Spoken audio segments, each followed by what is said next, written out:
उत्तर प्रदेश में पंचायत चुनाव को लेकर सबसे बड़ी खबर अब सामने आ गई है। प्रदेश में अब निर्धारित समय पर नई पंचायतों का गठन संभव नहीं दिख रहा है। त्रिस्तरीय पंचायत चुनाव अब अगले साल होने वाले विधानसभा चुनाव के बाद होते नजर आ रहे हैं और इसकी पुष्टि दबी जुबान से उच्च पदस्थ सूत्र भी कर रहे हैं। पक्ष और विपक्ष दोनों का फोकस अगले साल होने वाले राज्य के विधानसभा चुनाव पर है।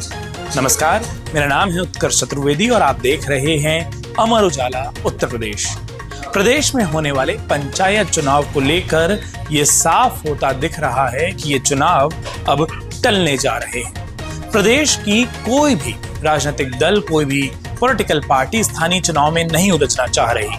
प्रदेश में ग्राम पंचायतों, क्षेत्र पंचायतों और जिला पंचायतों के निर्वाचन का कार्यकाल एक एक करके 26 मई, 19 जुलाई और 11 जुलाई को खत्म हो रहा है, जबकि त्रिस्तरीय पंचायत चुनाव के लिए फाइनल मतदाता सूची यानी अंतिम मतदाता सूची 15 अप्रैल को प्रकाशित होगी। चुनाव से पहले समर्पित पिछड़ा वर्ग आयोग के गठन और आरक्षण की प्रक्रिया भी पूरी की जानी है। इस सब से एक बात स्पष्ट हो रही है कि मौजूदा पंचायतों का कार्यकाल खत्म होने से पहले नई पंचायतों के गठन की प्रक्रिया पूरी अब नहीं हो सकती। अगर हम उच्च पदस्थ सूत्रों की बात करें जो सरकार में मौजूद हैं, तो उनके मुताबिक मौजूदा परिस्थितियों में प्रधानों का कार्यकाल बढ़ाने का विकल्प भी अब बच गया है। अगर कार्यकाल बढ़ाने में किसी भी तरीके की कोई कानूनी अड़चन आती है तो प्रशासक भी बैठाए जा सकते हैं। अगले साल उत्तर प्रदेश में विधानसभा के चुनाव होने हैं, इसलिए भारतीय जनता पार्टी, समाजवादी पार्टी, कांग्रेस और बहुजन समाज पार्टी जैसे राजनीतिक दलों की ओर से पंचायत चुनाव कराने की कोई मांग नहीं उठ रही। हालांकि चुनाव को लेकर हाईकोर्ट में एक याचिका दायर भी की गई है, जिसमें याचिका कहना है कि अगर मतदाता सूची ही अप्रैल के मध्य तक फाइनल होगी तो आरक्षण की जटिल प्रक्रिया और चुनाव संपन्न कराने के लिए बहुत कम समय बचेगा। ऐसी स्थिति में चुनाव टलने की आशंका बढ़ गई है, जिससे पहले की तरह प्रशासकों की नियुक्ति की नौबत आ सकती है। इसी संबंध में अदालत ने राज्य निर्वाचन आयोग से एफिडेविट भी मांगा। सूत्रों के मुताबिक राज्य निर्वाचन आयोग ने कोर्ट में अपना एफिडेविट जमा भी कर दिया है। इसमें अपनी तैयारियों की स्थिति स्पष्ट कर दी गई है। त्रिस्तरीय पंचायत चुनाव में आरक्षण की प्रक्रिया राज्य स्थानीय ग्रामीण निकाय समर्पित पिछड़ा वर्ग आयोग की जनसंख्या संबंधी रिपोर्ट के बाद ही आगे बढ़ पाएगी। अभी तो इस आयोग का उत्तर प्रदेश में गठन तक नहीं हुआ है। समर्पित पिछड़ा वर्ग आयोग विभिन्न जिलों में जाकर ओबीसी की आबादी के बारे में जानकारी लेकर अपनी रिपोर्ट सौंपता है, उस रिपोर्ट को तैयार करता है।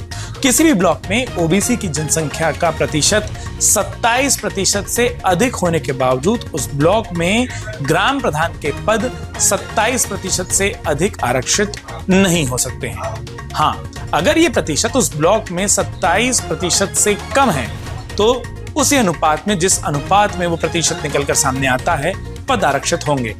अलबत्ता प्रदेश स्तर पर त्रिस्तरीय पंचायत चुनाव यानी कि ग्राम, क्षेत्र और जिला पंचायत में ओबीसी के लिए आरक्षण का प्रतिशत कुल 27% रखना अनिवार्य है। इस मसले पर मंगलवार को लखनऊ में कैबिनेट की बैठक के दौरान जब पंचायती राज्य मंत्री ओम प्रकाश राजभर से सवाल किया गया तो आप भी सुनिए उन्होंने क्या कुछ कहा है, और उनको सुनकर इस खबर के बारे में अपनी राय हमें कमेंट बॉक्स में लिखकर जरूर बताएं। साथ में पंचायत चुनाव को लेकर आपका क्या कुछ कहना है वो भी लिखें। अमर उजाला उत्तर प्रदेश को अपना वक्त देने के लिए बहुत बहुत धन्यवाद। आइए सुनिए मंत्री ओम प्रकाश राजभर का वो बयान। हाई कोर्ट में तारीख है 8 तारीख को, 8 तारीख तक वेट करिए। जो कोर्ट का निर्देश होगा उसका पालन किया जाएगा। मंशा क्या है सर, पंचायत चुनाव कराने की सरकार की मंशा? हमारी सरकार की मंशा तो स्पष्ट है, जो कोर्ट का आदेश होगा वही मंशा हमारी है। मतलब आप नहीं चाहते कि चुनाव? अरे मैं तो चाह ही रहा हूँ कोर्ट आदेश दे, हम चुनाव कराने को तैयार है। आपकी तैयारी पूरी हो चुकी होगा? तैयारी पूरी है, मैं शुरू से कह रहा हूँ। कोर्ट का आदेश आएगा तभी ना, हम लोग कोर्ट से तो बड़े हैं नहीं। अगर आप ये वीडियो YouTube पर देख रहे हैं तो हमारे चैनल को सब्सक्राइब करें और बेल आइकन को दबाना ना भूलें। अगर आप Facebook पर ये वीडियो देख रहे हैं तो हमारे पेज को लाइक करें।